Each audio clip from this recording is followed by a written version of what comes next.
국회에서는 아주 논란들이 참 많이 있었습니다. 국정원에서 해킹 프로그램을 구입한 것과 관련해서 국정원 현안 보고가 있었는데 그때 이병호 국정원장이 아무런 증거도 내놓지 않으면서 국내 사찰은 없었다고 하는 말을 믿으라고 한다고 해서 야당 국회의원 가운데 한 사람이 그걸 비난하면서 한 말이 있는데요, 저 안에서 지금 이루어지고 있는 일들이 마치 교회와 같다, 그런 얘기를 해서 논란이 된 적이 있습니다. 이 시간에 제가 정치적인 문제를 이야기하려고 하는 것이 아니라 세상 사람들이 교회를 바라보는 그런 안목이, 그런 인상이 그 말 가운데 드러나 있는 것 같아서 이 말씀을 먼저 언급하고 오늘 설교를 시작하려고 합니다. 어쩌면 세상 사람들이 우리 믿는 사람들을 바라볼 때는 어쩌면 그런 관점들로 우리들을 바라보는 것 같습니다. 우리들의 신앙생활이라고 하는 것이 아무런 증거도 내놓지 않으면서 무조건 믿으라고 하고 맹목적으로 믿으라고 하는 그런 맹목적인 신앙처럼 느껴지는 것 같아서 불신자들이 성도들을 바라볼 때마다 답답하고 안타깝게 생각하는 것처럼 느껴진다, 이 말입니다. 아마 불신자들이 우리 성도들을 바라본다면 이렇게 질문을 던질 수 있을 것 같습니다. 어떻게 한 번도 천국에 가보지도 않고 지옥에 가보지도 않았으면서 천국과 지옥이 있다고 어떻게 믿느냐고 질문을 던질 수 있을 것이고, 하나님을 만나본 적도 없으면서 하나님을 눈으로 직접 본 적도 없으면서 어떻게 하나님이 계시다고 믿고 있느냐고 질문을 던질 것이고, 예수님을 한 번도 만나본 적도 없고, 아니 2000년 전에 우리와 다른 시대에 살던 한 젊은 청년이 우리를 위해서 십자가 위에서 못 박혀 죽으셨는데 바로 그 죽으심이 우리를 위해서 죽으신 것이고, 예수님께서 부활하시고 승천하신 것처럼 우리도 마지막 날에 다시 부활할 것을 믿는다고 하는 것은 도무지 이해할 수 없다고 사람들은 말을 할 수 있을 것 같습니다. 단 하나의 증거도 없는 것 같은데 믿고 있으니까 사람들이 그런 말을 하게 될 것 같습니다. 그런데 오늘 읽은 출애굽기의 말씀을 보면 이와 비슷한 상황이 발생하고 있는 것을 우리가 보게 됩니다. 오래간만에 출애굽기의 말씀을 읽었기 때문에 오늘 읽은 출애굽기의 말씀이 어떤 상황에서 이루어진 것인지 먼저 그 배경을 간단하게 설명할 필요가 있습니다. 오늘 본문의 말씀은 모세가 바로 왕 앞에 나아가서 이스라엘 민족을 보내어 달라고 요청했다가 보기 좋게 거절당하고 돌아왔을 때 하나님께서 모세에게 해주신 말씀이 오늘 본문의 말씀입니다. 모세는 하나님의 명령을 받고 담대하게 바로 앞에 나갔을 겁니다. 모세는 하나님을 만났을 뿐만 아니라 하나님께서 이스라엘 민족을 구원해 주시겠다고 말씀해 주셨고 바로 모세를 통해서 구원해 줄 것을 말씀해 주셨는데, 하나님께서는 그 모세로 하여금 지팡이를 던져서 뱀을 만드는 기적을 행할 수 있는 능력까지 모세에게 주시면서 저 바로 왕에게 가라고 말했을 때 어쩌면 이 모세는 담대하게 바로 앞에 자신 있게 나가가서 하나님께서 말씀하시기를 이스라엘 민족을 보내라고 합니다 라고 자신 있게 이야기를 했을 것이라고 생각을 합니다. 하지만 자신 있게 나아간 것과는 정반대로 이 모세가 바로에게 이야기했을 때 바로는 그 모세의 말을 이런지하에 거절하고 말았습니다. 이집트의 왕 바로는 모세의 말을 거절했을 뿐만 아니라 더 나아가서 이스라엘 민족들을 더욱 혹독하게 다루기 시작했습니다. 이스라엘 민족이 먹고 살만하니까 이런 이야기를 하는 거라고, 이스라엘 민족들을 더 쪼우고 더 못살게 굴면 이런 이야기를 하지 않을 텐데, 내가 느슨하게 풀어주어서 이스라엘 민족이 이런 생각을 하게 되는 것이라고 생각하면서 바로왕이 더 혹독하게 이스라엘 민족들을 채찍질하고 학대하게 되었을 때, 결국 이스라엘 민족들은 희망에 부풀었다가 마음이 닫혀버리고 모세를 원망하기 시작했습니다. 그냥 가만히 내버려 두면 괜찮았을 텐데 괜히 긁어 부스럼 만들었다고, 괜히 모세가 바로 앞에 나가서 괜히 말을 꺼냈다가 이렇게 어려운 일을 당하게 되었다고 이스라엘 민족들은 모세를 원망하기 시작했습니다. 이렇게 바로가 거절을 하고 이스라엘 민족들이 원망하는 그런 상황 가운데서 모세의 마음도 굉장히 상했을 것이라고 생각이 됩니다. 너무나도 큰 장벽 앞에 그냥 밀어버리면 될 줄 알았는데 꼼짝도 하지 않는 바로 왕을 보면서, 그리고 자신을 도와줄 걸로 생각됐던 이스라엘 민족들이 오히려 모세를 향해서 원망하는 그런 모습들을 보면서 좌절하고 있는 모세에게 하나님께서 나타나셔서 오늘 본문의 말씀을 말씀해 주셨습니다. 오늘 본문의 말씀은 1절부터 살펴보게 되면 좀 약간 긴 내용의 말씀인데, 이 긴 내용의 말씀을 한마디로 요약하면 이런 내용입니다. 모세야, 내가 너를 보내서 이 바로왕에게 말하게 할 것이고, 결국 바로는 이스라엘 민족을 가나안 땅으로 내어 보내게 될 것이다 라고 하나님께서 말씀해 주셨습니다. 오늘 우리가 함께 이 출애굽기 6장 1절서부터 함께 말씀을 읽었는데, 이 말씀을 읽으면서 여러분들은 어떤 느낌을 받으셨습니까? 지금 바로에게 갔다가 거절당하고 돌아온 그 낭망하고 있는 모세에게 하나님께서 나타나서 해주신 말씀이, 모세야, 바로가 너희를 결국에는 그 땅에서 보내어 주실 것이라고 하나님께서 말씀하시는 이 말씀을 읽으면서 어떤 생각이 드십니까? 어쩌면 좀 허무하게 느껴지지 않습니까? 왜냐하면 하나님께서 모세에게 어떤 확신을 줄 만한 증거를 보여주면서, 증거를 내놓으면서 걱정하지 마라, 결국 바로는 항복하게 될 것이고 결국 너희는 가나안 땅으로 가게 될 것이라고 하는 그런 어떤 증거를 내놓으면서 하나님께서 말씀하시는 것이 아니라, 하나님께서는 그냥 말씀만 하고 계시는 거예요. 하나님, 이거 어떻게 된 겁니까? 하니까 내가 너희를 인도해서 가나안 땅으로 들여보내주게 해주겠다. 하나님께서 말씀만 하고 계시는 것이지 우리의 상황을 보면 전혀 바뀌는 것이 없습니다. 바로 왕은 애굽 왕실을 지키고 있고 이스라엘 민족들은 모세를 원망하고 있고 아무것도 바뀌지 않은 상황 가운데서 하나님께서 말씀만 하고 계시다고 하는 이 모습이 어쩌면 답답하고 어쩌면 정말 허무하게까지 느껴지게 될지도 모르겠습니다.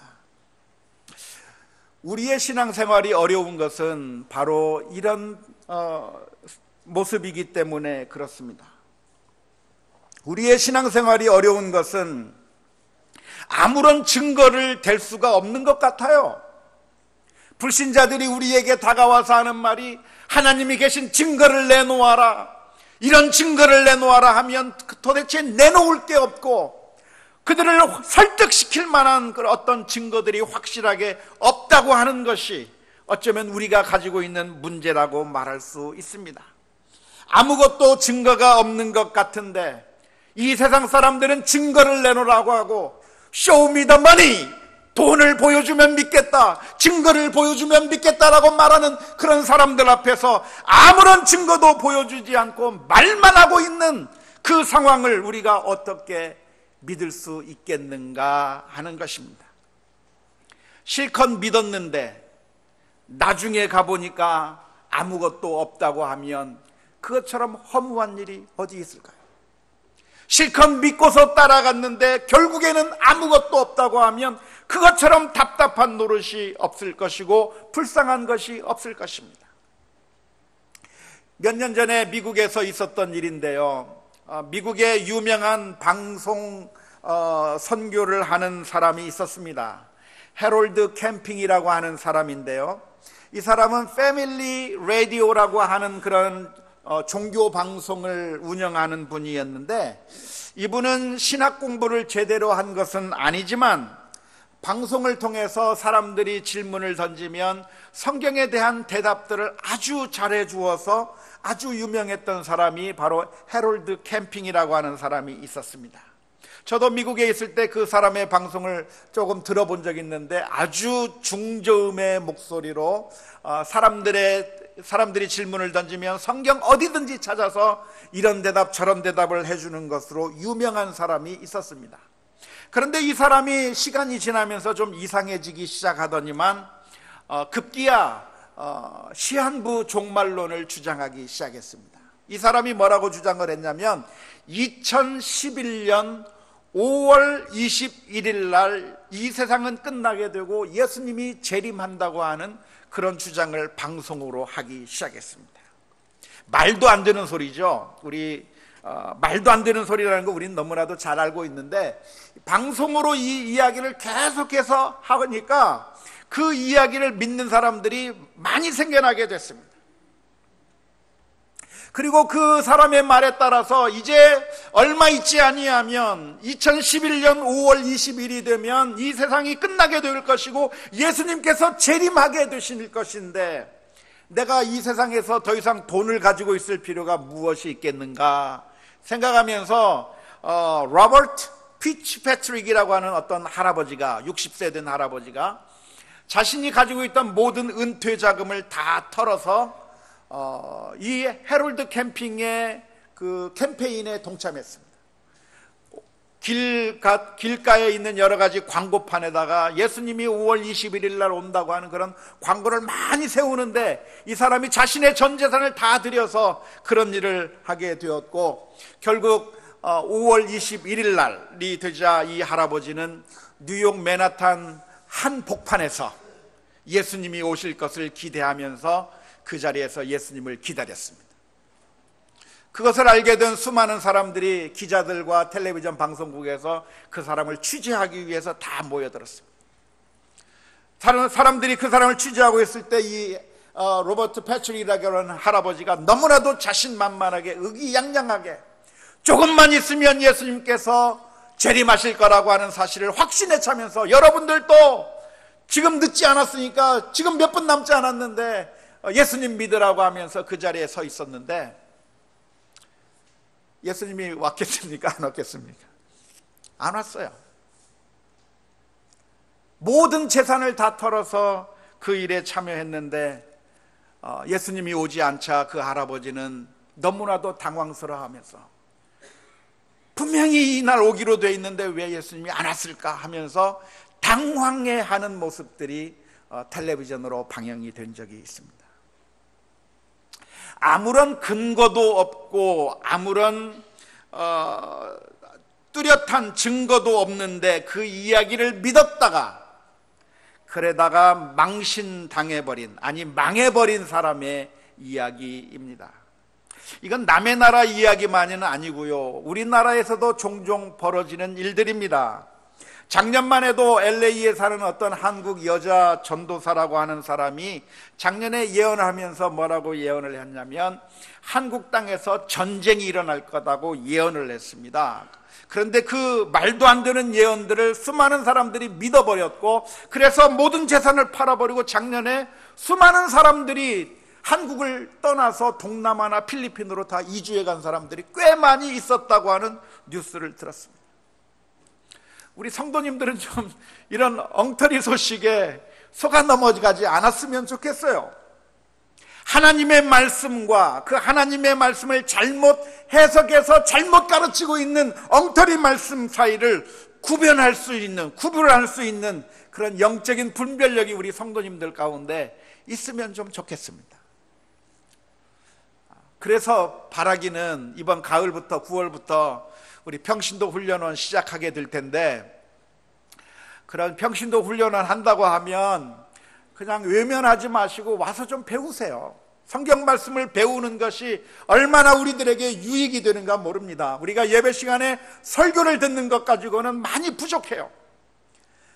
더 성경 말씀을 깊게 연구하기 위해서 평신도 훈련원이 개최가 되면 많이들 오셔서, 특별히 직분자들은 더 많이 오셔서 말씀들을 배우는 그런 은혜가 있을 수 있기를 바랍니다. 아무튼 오늘 이 말씀 가운데서 우리가 생각해 보고 싶은 것은, 만일 우리가 하나님을 믿는 것이 이런 꼴이 나면 어떡하느냐 하는 것입니다. 하나님께서 말씀하시는데, 오늘 출애굽기 6장에서 모세에게 나타나셔서 하나님께서 말씀하시는데, 하나님께서 아무런 증거를 내어놓는 것도 아니고 그냥 말씀만 하시는 그 하나님을 오늘 바라보게 되는데, 놀랍게도 모세는 그 하나님의 말씀을 믿었습니다. 왜 모세는 하나님의 말씀을 믿었을까요? 지금 전후 좌우를 살펴보면 모든 문제들이 다 꼬여만 가게 되어 있고, 그리고 상황을 보면 전혀 불가능한 것처럼 보이는 그런 상황 가운데서 모세는 하나님의 말씀을 믿은 이유가 무엇이겠습니까? 그것은 바로 모세에게 말씀하시는 분이 하나님이시기 때문에 그렇습니다. 어떤 나약하고 오류가 많은 실수투성이의 한 인간이 모세에게 이야기한 것이 아니라, 천지를 창조하시고 지금도 이 세상을 다스리는 그 하나님께서 모세를 향해서 말씀해 주시는 것이기 때문에 하나님 자체가 증거가 되는 것이고, 하나님께서 말씀하시기에 확실하다고 하는 사실을 기억하면서 모세가 하나님을 믿고 따른 줄로 믿습니다. 하나님은 어떤 하나님입니까? 오늘 본문의 말씀을 보면 하나님은 그 옛날 이스라엘 민족의 조상들에게 약속해 주신 하나님입니다. 아브라함에게, 이삭에게, 야곱에게 약속해 주셨는데, 지금으로부터 언제 때 이야기냐면 이스라엘 민족이 살고 있는 이 시기로부터 약 400~500년 전에 하나님께서 그 조상들에게 약속해 주신 하나님입니다. 그 약속이라고 하니까 벌써 이스라엘 민족들은 대부분 다 잊어버렸습니다. 하나님께서 말씀해 주셨지만 사람들은 다 망각해버리고 기억도 하지 않는 바로 그 일을 위해서 하나님께서는 지금 나타나셔서 이스라엘 민족을 구원하시겠다고 말씀하고 계시다고 하는 사실입니다. 오늘 우리가 믿어야 되는 것이 있다고 한다면, 이 말씀을 하시는 분이 바로 다른 사람이 아니라 하나님께서 말씀해 주시기 때문에 우리가 믿어야 되는 줄로 믿습니다. 하나님의 말씀은 그냥 허무하게 끝나버리는, 그냥 한번 소리가 나왔다가 메아리 쳐서 없어져 버리는 그런 허무한 목소리가 아니라, 하나님의 말씀은 보증수표와 같다고 하는 사실을 믿을 수 있기를 주님의 이름으로 축원합니다. 고린도후서 1장 20절에서는 이렇게 말씀해 주셨습니다. 하나님의 약속은 얼마든지 그리스도 안에서 예가 되나니, 그런즉 그로 말미암아 우리가 아멘하여 하나님께 영광을 돌리게 되느니라 그랬습니다. 하나님께서 말씀하시면 그 말씀이 그냥 아무런 의미 없이 땅에 떨어지는 것이 아니라 반드시 이루어지는 것이고, 하나님께서 말씀하시면 그 약속은 전혀 변경될 수 없다고 하는 사실을 우리가 기억해야 합니다. 하나님의 말씀이 얼마나 확실한가에 대해서 이사야서 55장에서는 이렇게 기록합니다. 이사야서 55장 10절 11절 말씀입니다.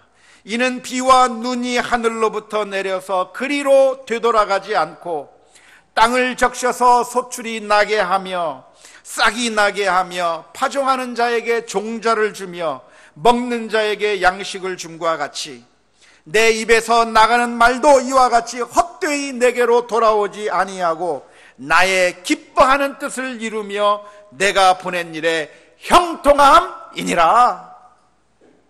이 사실을 기억하세요. 하나님의 말씀은 그냥 허무한 말씀이 아니라, 하나님의 말씀은 그 말씀으로 천지를 창조하신 말씀이고, 하나님의 말씀은 그 자체로 능력이 있고 활력이 있어서 모든 사람들을 변화시키고 놀라운 은혜의 역사를 이루는 그런 하나님의 말씀이라고 하는 사실을 기억해야 될 줄로 믿습니다. 모세는 하나님의 말씀을 들었을 때 그 말씀을 믿었습니다. 다른 것이 증거가 아니라 하나님께서 말씀하신다고 하는 그것이 바로 증거가 되기 때문에 그렇습니다. 하지만 이스라엘 민족들은 모세의 이야기를 전해 듣게 되었을 때, 모세로부터 하나님의 말씀을 전해 듣게 되었을 때 이스라엘 민족들은 듣지 않았습니다. 믿지 않았습니다. 왜 그랬을까요? 9절 말씀에 보면 이렇게 기록합니다. 모세가 이와 같이 이스라엘 자손에게 전하나 그들의 마음의 상함과 가혹한 노역으로 말미암아 모세의 말을 듣지 아니하였더라. 이스라엘 민족들이 생각해 보니까 황당한 것 같은 거예요. 아무런 증거도 없어요. 그냥 말뿐이에요. 모세가 와서 너희를 구원해 주시겠다고 하나님께서 말씀하셨다라고 말을 하는데 증거는 하나도 내놓지 않고 하나님께서 그렇게 말씀하셨다고만 말하니까 그걸 도무지 못 믿겠다고 이스라엘 민족들이 말을 했다고 하는 겁니다. 오히려 그들이 바라볼 때는 반대 증거가 훨씬 더 많습니다. 아직도 이집트의 왕궁에는 바로가 건재하고 있고, 그리고 바로의 군사들이 이스라엘 민족들을 못살게 굴고 있고 학대하고 있고, 이스라엘 민족이 구원받을 만한 증거는 눈꽃만큼도 보이지 않은 그 상황 가운데서 이스라엘 민족들이 하나님의 말씀을 믿을 수가 없었다고 이야기를 하는 것입니다. 그런데 성도 여러분, 한번 질문을 던져 보았으면 좋겠습니다. 증거가 없는 것처럼 보인다고 해서 믿지 않는 것이 정당한 것입니까? 증거가 없는 것처럼 보인다고 해서 지금 우리들의 상황이 나쁘게 돌아가고 있고, 지금 우리들의 상황이 모든 것들이 잘못되어 가고 있는 것처럼 보인다고 해서 하나님의 말씀을 믿지 않는 것이 정당하다고 생각하십니까?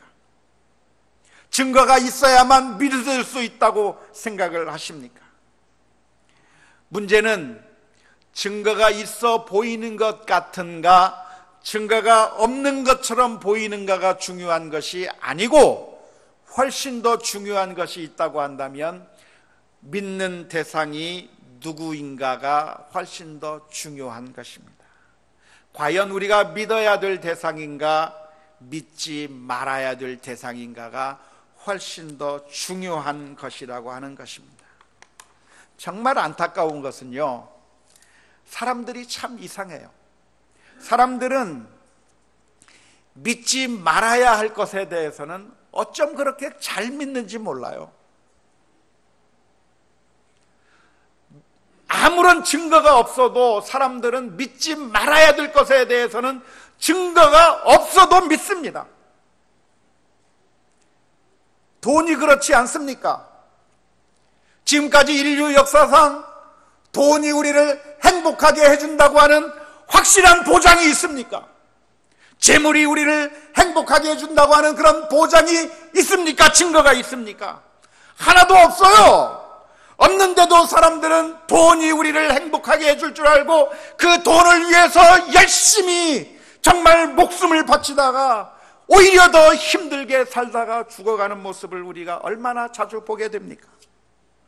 공부를 잘하고 좋은 대학에 가야만 행복해 줄 수 있다고 하는 그런 보장이 어디에 있습니까? 증거가 어디 있습니까? 아무런 증거가 없음에도 불구하고 부모들은 자녀들을 입시 지옥으로 집어넣어서 더 고통 가운데 집어넣게 하고 있는 모습들을 우리들이 보고 있는 것 아닙니까? 정치인들이 날마다 우리를 속이고 항상 우리가 속아 넘어가고 있으면서도 항상 무한한 신뢰를 보냅니다. 사람들을 믿고 권력을 믿고 믿지 말아야 될 것에 대해서는 아무런 증거가 없어도 사람들은 믿으면서 거기에 우리의 인생을 투자하고 그래서 실망하고 낙담하고 또 속아 넘어갔다고 그렇게 이야기하고 있고, 아무런 효과가 없는 약을 만병통치약이라고 팔고 무릎에 좋으니까 먹으라고 하고 심장에 좋다고 먹으라고 한다면 아무런 증거가 없어도 그런가 보다 하면서 그냥 사먹는 거 아니에요. 사람들은 증거가 없어도 자신들이 원하는 것이라고 한다면 무조건 믿으려고 하고 그래서 다 받아들이려고 하는데, 유독 하나님에 대해서만, 유독 하나님의 말씀에 대해서만 못 믿겠다는 거예요. 증거를 내놓으라는 겁니다. 반대로 하셔야 돼요. 반대로. 이 세상의 모든 것들은 믿지 못해도 하나님은 믿어야 합니다. 인생들을 의지하지 말아야 하는 것이고 하나님은 믿어야 하는 것입니다. 하나님이 우리들에게 다가온다고 한다면, 증거가 없는 것처럼 보인다라고 할지라도 담대하게 믿음으로 순종하며 나아가는 우리 모두가 다 될 수 있기를 주님의 이름으로 축원합니다. 이스라엘 민족들은 상황이 어려우면 어려울수록 하나님을 더 의지하고 신뢰하며 나아가는 것이 맞습니다. 성경에 보면 아무런 증거가 없는 것 같아도 하나님을 철저하게 믿고 신뢰함으로 말미암아 승리했던 믿음의 영웅들이 많이 등장합니다. 아브라함은 어땠습니까? 아브라함은 자기 아버지와 함께 편안한 인생을 살고 있을 때 어느 날 갑자기 하나님께서 나타나셔서 말씀하시는 거예요. 아브라함아, 아브라함아, 너는 내 본토 친척 아버지의 집을 떠나서 내가 내게 지시하는 땅으로 가라 그랬어. 하나님께서 가라 그러는데 하나님께서 지도 한 장 보여주지 않았어요. 하나님께서 그 가나안 땅 하나 보여주지 않았어요. 그냥 무조건 나를 믿고 따라오라고 말씀하시는데 그 말 믿고 따라갔다가 죽으면 어떡하려고 아브라함은 하나님의 말씀을 믿고 따라가는 겁니다. 따라가는데 갈 바를 알지 못하고 가나안 땅에 들어가게 되었고, 하나님께서 거기에서 놀라운 은혜와 축복을 아브라함에게 주신 줄로 믿습니다. 다윗은 자신의 앞에 누가 서 있었습니까? 다윗은 자기의 앞에 골리앗이 있는 것을 보았습니다. 건장한 블레셋 장수가 무서운 칼과 창을 들고서 전쟁을 일으키고 있을 때 정말 이스라엘 군사들은 벌벌 떨고 있고 아무도 그를 이길 수 없는 상황 가운데서 지금 상황으로 본다면, 눈에 보이는 것만으로 따진다고 한다면, 증거만 가지고 말한다고 하면 이건 완전히 망할 상황입니다. 골리앗 앞에서 완전히 죽을 수밖에 없는 그런 증거만이 널려져 있는 상황입니다. 하지만 놀라운 것은 그 순간에 다윗은 하나님을 믿었습니다. 전쟁은 칼과 창에 있는 것이 아니라 하나님께서 다스리고 계시고 하나님께서 승리를 주실 것이라고 하는 사실을 믿고 담대하게 맷돌 5개 들고, 물맷돌 5개 들고 다윗에게, 골리앗에게 나아가서 그 물매를 던져서 골리앗을 쓰러뜨리는 믿음의 놀라운 역사가 나타난 줄로 믿습니다. 사랑하는 성도 여러분, 아무런 증거가 없는 것처럼 보인다 할지라도 우리가 반드시 믿어야 될 대상이신 우리 주님을 믿고 신뢰하고 하나님 앞에 나아가는 자가 복된 자라고 하는 사실을 믿을 수 있기를 주님의 이름으로 축원합니다. 그런데 사랑하는 성도 여러분, 아십니까? 우리가 하나님을 믿어야 하는데 하나님을 믿으라고 요구하시는 그 하나님께서 사실은 먼저 우리를 믿어주신 것을 아십니까? 하나님은 믿을 만한 구석이라도 있는데 우리에게는 아무런 믿을 구석이 없잖아요. 늘 죄를 짓고 늘 하나님의 말씀대로 살지 못하고 생각하는 것이 약하고 시기와 질투 가운데, 교만함 가운데 하나님 앞에서 온전하지 못하게 살아가고 있는 그런 우리를, 아무데나 쓸데없어 보이는 우리들을 하나님께서는 포기하지 아니하시고 믿어주시고 우리를 건져서 하나님의 자녀 삼아주시면 되겠다고 믿어주셔서 그 아들을 십자가에 내어주시기까지 사랑해 주신 하나님의 놀라운 사랑이 우리에게 있음을 기억할 수 있기를 주님의 이름으로 축원합니다. 지금 우리의 상황은 어떤 상황에 있습니까? 지금 우리의 상황이 너무나도 불안하고 안 좋은 것들만 우리 주변에 있고 좋지 않은 증거들만이 우리 눈앞에 보이고 있습니까? 마치 나의 삶의 모습이 풍랑 한가운데 있는, 바다 한가운데 떠있는 뱃속에 들어있는 것 같아서 위태위태한 삶을 살아가고 있습니까? 온 세상이 나를 넘어뜨리려고 하고 나를 무너뜨리려고 하는 그런 위험한 상황 가운데 있습니까? 그래서 그 어느 곳에도 내가 믿고 의지할 만한 것이 아무것도 없다고 생각하십니까? 사랑하는 성도 여러분, 그런 때라도 하나님을 철저하게 믿고 신뢰하고 의지하며 하나님 앞에 나아가 주께서 주시는 놀라운 은혜에 우리를 단 한 번도 실망시키지 아니하시는 하나님의 은혜 받으시면서 힘과 용기를 얻을 수 있는 우리 모두가 다 될 수 있기를 주님의 이름으로 축원합니다. 우리 함께 같이 찬양했으면 좋겠습니다.